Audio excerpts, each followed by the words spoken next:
Welcome to Samba Samba. Enjoy the video. You start immediately.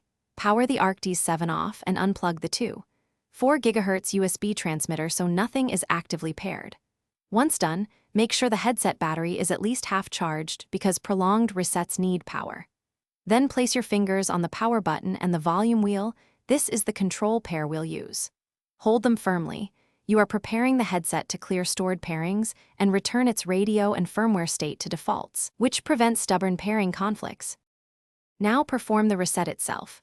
Press and hold the power button and turn or press the volume wheel together for about 15 seconds, watching the LED.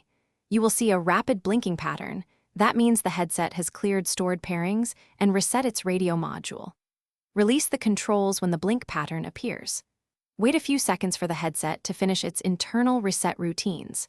Then, only after the headset stabilizes, plug the USB dongle back in. This avoids immediate repairing of stale settings. Finish by powering the headset on and plugging the USB transmitter into a known good USB port. Press the dongle's sync button if present, and the headset should repair. This restores a clean connection. If pairing fails, make sure SteelSeries GG is installed and run a firmware update. Outdated firmware often blocks successful repairing. If problems persist, repeat the reset once, try another USB port or another computer, and only then contact support.